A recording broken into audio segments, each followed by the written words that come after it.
Welcome. Thank you. So you describe yourself as a green populist. What do you mean by that? Well, green populism is something that I described in my book, which came out first a couple of years ago. And really, it's not how I describe myself per se, although I think I'm engaged in it. Excuse me. The concept is about talking about the environment, about the climate crisis, the things that we need to do, like getting to 100% green energy on the grid, talking about them in a different way, in a way that reaches people better. And so taking cues from people like Nigel Farage, from Donald Trump, from Boris Johnson, who cut through in a very simplistic manner, but without the dishonesty in my case. I believe that green populism has a role to play in how we speak to people. So, for example, getting to 100% green electricity on the grid, we can describe that as energy independence. We can talk about disconnecting from global fossil fuel markets and having indigenous energy forms that we set the price of. It's about freeing ourselves and having control of our energy supply. That's in a different term to saying we need to be 100% green electricity to fight the climate crisis, save polar bears. So you're talking about just a much more straightforward way of communicating. Why do you think Could you see that? it's so hard? I don't know. I think that people in my walk of life, my fields of life, tend to overcomplicate things. And I tend to see things very simply and say them as I see them. That simplicity is through the core of you. I can see from what I've read about what you've done and how you've taken a vision of something and actually delivered on it. So I think probably the windmill by your caravan is a good place to start in talking about that. That's when you were living as a traveler and you decided that you put a windmill there. Can you just talk me through why you decided to do that and then how that ended up growing into Ecotricity? Yeah. So we're talking about the early 90s. I just spent the entire decade of the 80s living on the road, living a different way, just looking for a different way to live, really. I was self-sufficient, lived in trucks and buses and things that I built myself. And I had a little windmill by the end of the 80s powering my trailer and had really an epiphany. I saw the first wind farm built in Cornwall, big windmills. I was aware that the way we made electricity in our country back then was the biggest single source of climate emissions. I was also aware of the climate crisis. And I thought to myself, I could spend another 10 years living a personal, low-impact lifestyle, or I could drop back in and try and build a windmill on this hill, which I knew was windy because I had a little one powering my life. And so I decided just to do that. And it took 5 years to go through all of the planning hurdles, and I had a lot to learn. And my starting place was with nothing, no experience, no qualification, no money, and very little credibility, I have to say, as a hippie living on a hill. But I finally built it in 1996, Friday the 13th of December. It's a day that is special to me, and then realized that to build more windmills, I had to get a fair price for the power. Knocked on the door of the local power company. They were monopoly buyers at the time. You had to sell your power to them, and they laughed at the idea of green electricity. And Margaret Thatcher had just liberalized the energy market, and it just became possible to be an independent energy company. So I did that next. I formed Ecotricity in 1995, actually, just before I built the windmill. And we were the world's first green energy company.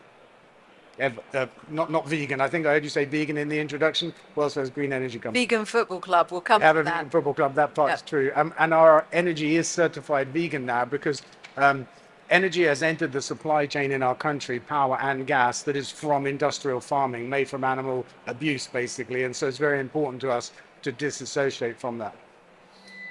You left school at 15. You described yourself as being on the road, living as a traveler, and that, I mean, it sounds very straightforward when you talk us through the steps there, but it obviously cannot have been straightforward going from your little windmill to where you ended up. Where did the concerns about sustainability and that capacity, which is an exceptional one, which is to think in very straightforward terms and to deliver, where did that come from? When did that come from? When were you first aware of this drive in you? I think it's in my nature. And I was first aware of, let's say, sustainability concerns when I was a kid at school. It's probably like 12 or 13. And I was looking at all the cars on the road and there weren't as many as there are today, but I knew they had roughly 10-gallon fuel tanks, and I tried to imagine how much fuel that was in total, where it came from, and when it would run out. And that part was crucial for me because I used to like invent a lot of little things that were battery powered as a kid, and I knew how fragile batteries were. Actually, they didn't last very long, and back then when they were finished, you had to throw them away. So energy was precious to me, and nobody talked about when oil was going to run out. And this is in the 70s. So that was my first conscious concern about sustainability. And you've gone on to develop many, many other things beyond ecotricity. Talk us through, I suppose, chronologically, what you've done.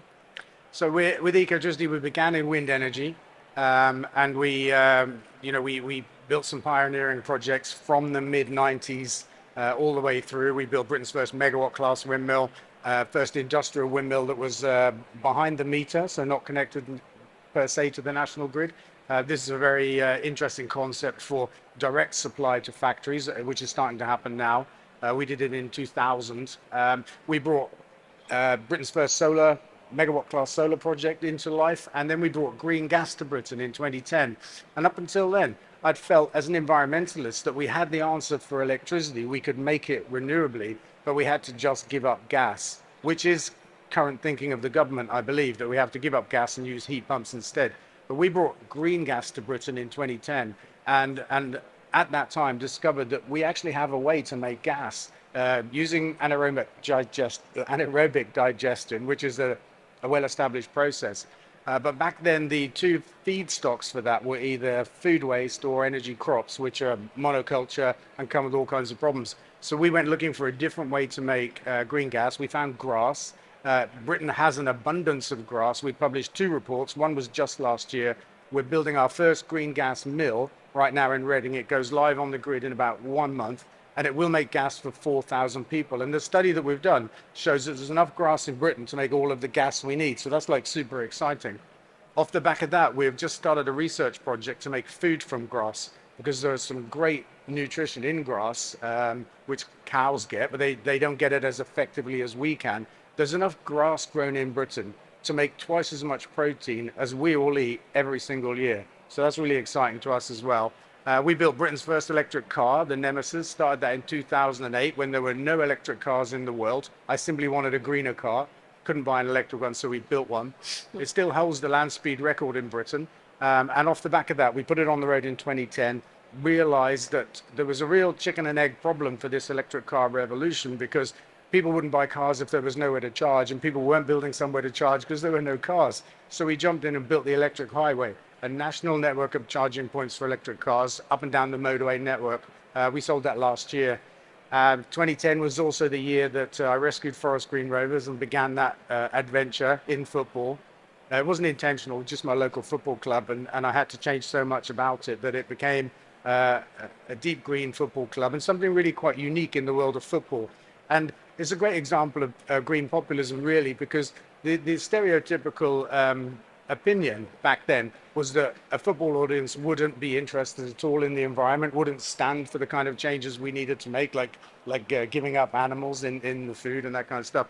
But we found it to be completely untrue. Our fans have completely bonded with the idea. We have 4 or 5 times as many people coming to games now. We sell 10 times as much food. We have an international fan base, and we found that football is an incredible platform for communicating green ideas.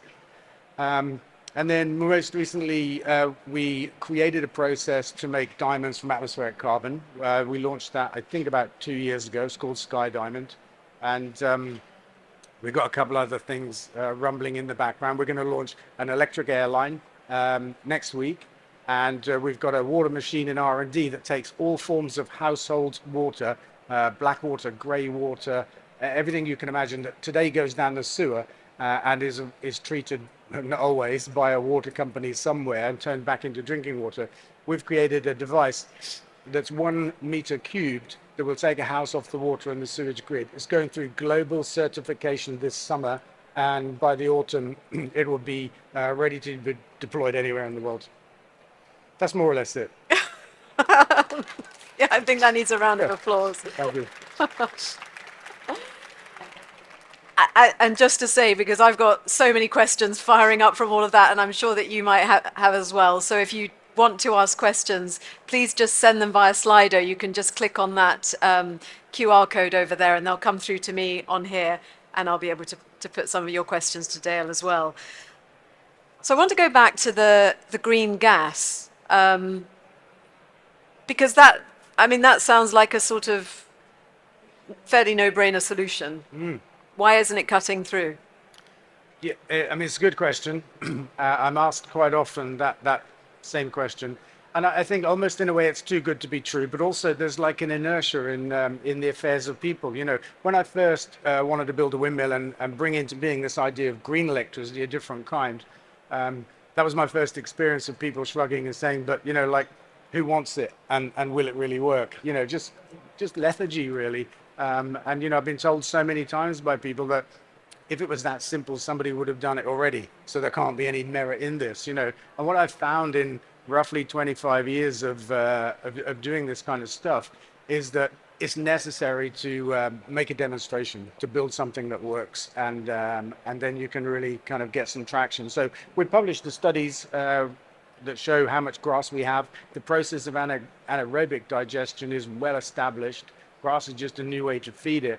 But we aren't getting a lot of traction at the moment. But I expect that we will, because we have a real problem. How do we decarbonize home heating? Which is a long way of saying, how do we give up gas? And I don't believe we have to give up gas anymore. I believe that we just have to put a different kind of gas into the grid. And if you look at a national heat pump program by comparison, it's incredibly expensive. It would permanently raise household energy bills. We'll need 3 times as much renewable electricity to run homes with heat pumps than without. We have to massively upgrade the grid. The total cost is about £300 billion. But a green gas program would cost about £50 billion, provide a transition for farmers from animal agriculture to something else, create 160,000 jobs in the rural economy, and put 15 billion a year into that same rural economy. And all of that does sound a little bit too good to be true, I reckon. So I'm guessing you don't waste much time getting frustrated because your brain is ticking over on all the good things that you're doing. But do you get frustrated at the fact that you feel like there's a solution there that seems quite a straightforward one and it's not being scaled up? Not really. I suppose there's a couple of things to say about that. I mean, I get bored easily, but then I have a lot of things going on, which helps because everything takes a long while to make progress with. You know, the Sky Diamonds was 7 years of R&D. Green gas has been 10 years in the making. But when you've got a lot of things going on, that's helpful. But also, I think that when things are more difficult, then it's more rewarding. You know, so I'm not complaining. I'm fine.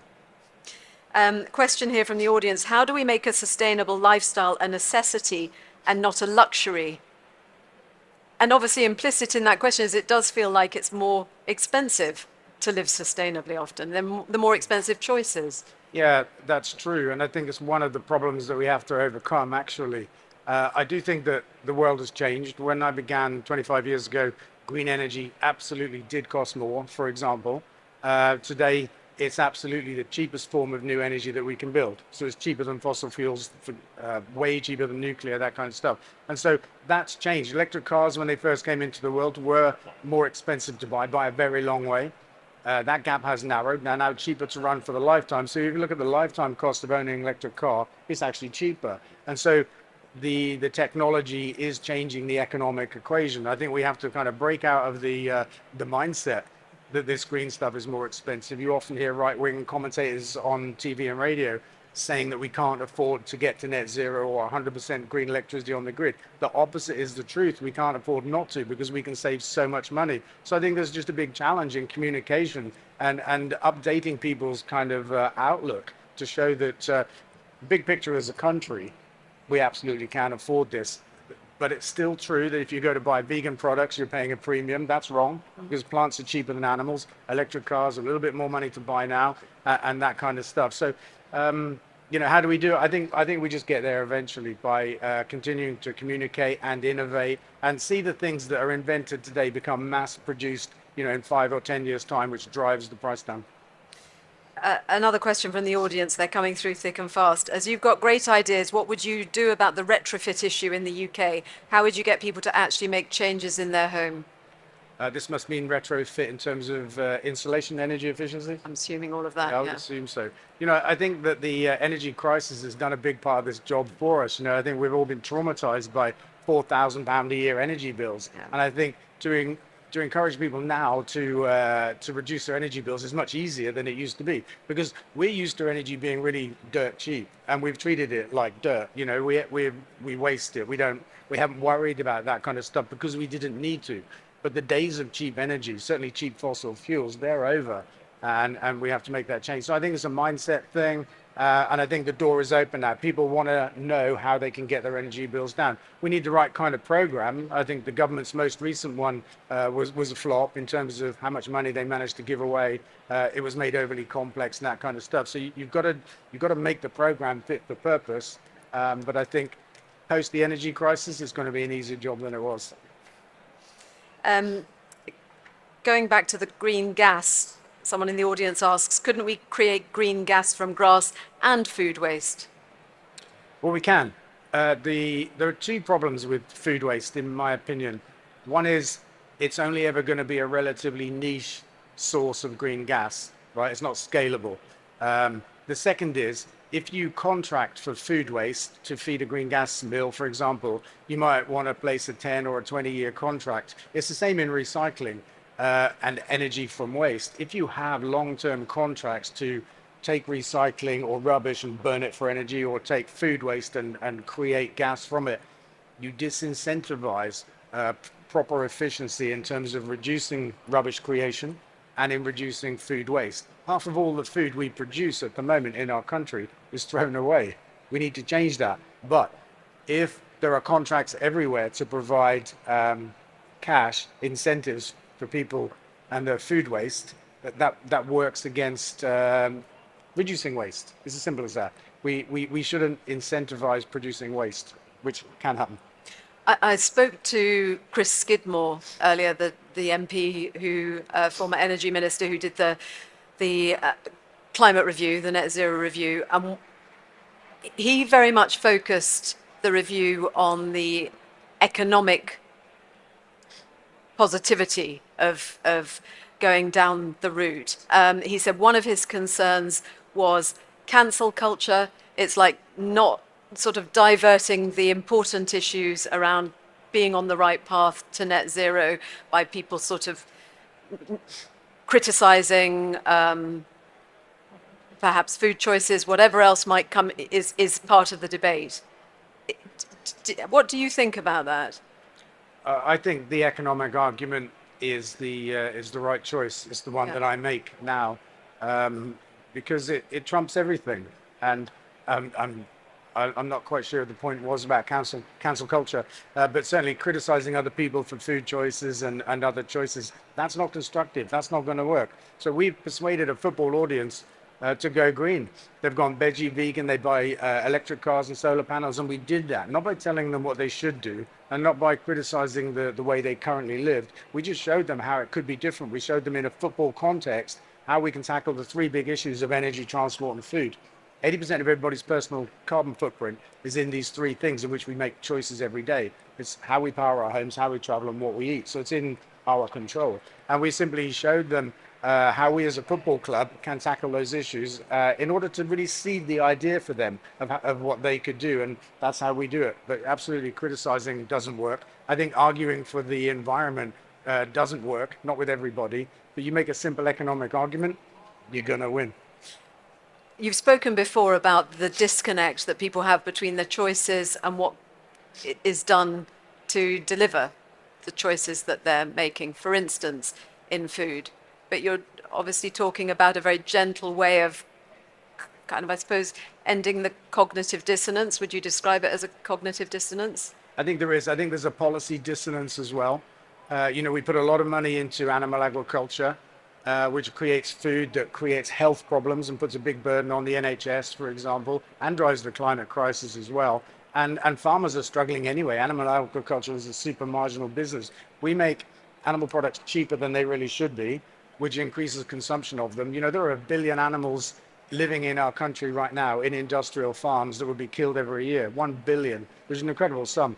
And if you look at our recent history since the Second World War, our consumption of meat and dairy has done this because we've had an abundance of cheap fossil fuels and subsidies to produce ever cheaper meat and dairy. We have to break some of these cycles, actually. And so there's a policy dissonance. We spend more money supporting fossil fuels right now than we do renewable energy. Can't make any sense, really, in a world where we need to stop burning fossil fuels and have lower energy bills, which renewable energy can give us. On the food issue, you gave funding to enable the documentary Seaspiracy to be made. How important was that to you? Yeah, I think it was a really important film.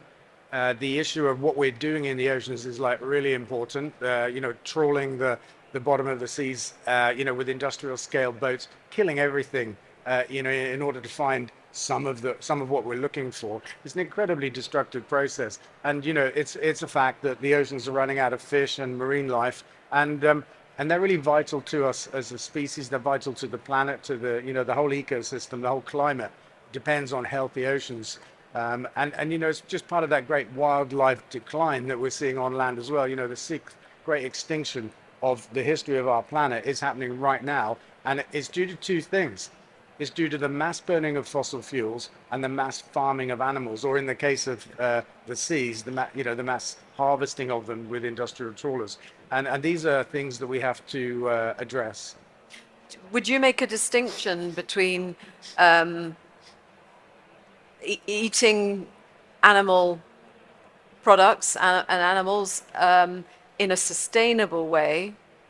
Is it the intensive farming that you're opposed to, or is it consumption full stop? Well, I think for me personally, there's an ethical issue as well. But there's absolutely a climate issue, and then all kinds of pollution comes from intensive animal farms. But what's really interesting in here is people do advocate for less and better meat, better welfare, higher welfare standards, that kind of stuff. But the fact is, we have industrial farming because only industrial farming can produce meat in the quantities that we want it. Mm-hmm. So that's why we got here. It wasn't a choice. Why don't we do it this way? We can't produce the kind of volumes of meat that people eat today other than with industrial farming. So yeah, we could have regenerative farming, a nicer form of animal farming. That would reduce meat consumption in our country massively. So I would support that. But it's not the end game, I don't think, because we still have animal rights issues to deal with. But yeah. There's a linked question from Gendrick in the audience. Does gas from grass mean farmers wouldn't be able to use pastures to raise cows anymore? Is that a conflict you can sidestep somehow? I'm assuming you see it as a positive. Yeah, I don't see it as a conflict because certainly in our experience talking to farmers, animal agriculture is a marginal business. At the moment, we grow 100 million tons of grass a year in Britain to feed to animals. We can grow that grass. That's the same job for a farmer, but we can use that to make gas instead. There's more money in it for farmers than there is animal agriculture. It's better for biodiversity because we grow a diverse species mix of grass instead of a single monoculture grass. We have no inputs, no fertilizers, no pesticides. So we can create vast new areas for wildlife at the same time as give a transition for farmers from animal agriculture, which everybody that's serious about this topic knows we have to do because we can't get to net zero without reducing our meat consumption. I mean, that's a fact. Chris Skidmore, will tell you that, I'm sure. And so it's quite perfect in that respect. Definitely not a conflict, it's an opportunity for farming. Doesn't burning gas, an audience member asks, still release carbon into the atmosphere, or is the argument similar to burning wood from renewable sources? Well, there's the thing. First off, yes, it does release carbon into the atmosphere, but that's carbon that was grabbed from the atmosphere over a very short time frame, 6 months. So the argument with burning wood like at Drax is similar, although they are using virgin rainforest or virgin forest from Canada. And so it's not all wood waste. It takes so much longer to grow a tree than it takes to grow grass. It's like carbon offsetting. You can say, look, I'm going to pay these few £1,000s to plant some trees, and that's that's going to take care of several tons of my emissions. Those tons of emissions will come in 20 years' time. With grass, we grow it on a 6-month cycle. So yes, there is a residual release of CO2 when the gas is burned, But that's a very short life cycle. But it's enough to offset. Well, it's still carbon neutral because all of the carbon in the grass is taken first from the atmosphere. And so if you then release that by burning the gas, it just goes back to where it came from. So it's a net neutral impact. We haven't even talked about your diamonds yet. I don't know if they're sky diamonds. That's around. not, but they are. Okay, let's have a look. We can't pass them around the audience, sadly, but I can have a look. We might not get them back. It's a bit tricky here, so I'm just going to try and... Oh, I bet them did it the wrong way. they've gone everywhere. Right, we'll make sure we pick all of these up. Oh, there are loads. Well, right, hang on. Yeah. So, I've emptied I the mean, whole bag on the floor. it's okay. Blimey. Obviously, diamonds come from carbon. I don't know if you're going to be able to see that, but The plan is to hold that's with the camera. so. This comes obviously from the air. Just describe how you came up with this idea. Did you? Yeah, I did. I was thinking a few years ago, probably about 10 years ago, about how I was thinking about geoengineering, which is a concept of pulling carbon out of the atmosphere on a planetary scale to deal with the fact that even when we get to net zero, there's still too much carbon in the atmosphere. We have to reduce it. And I was thinking, however you do it, through seeding the oceans or man-made technology or something like that, however you do it, pulling it out of the atmosphere is just There are loads. half the job, half the battle. Yeah. You have to lock it up into something permanent. So I came up with the idea, because diamonds are the most permanent form of carbon that we know of. I was supposed to hold them here for some filming, so I'll just do that.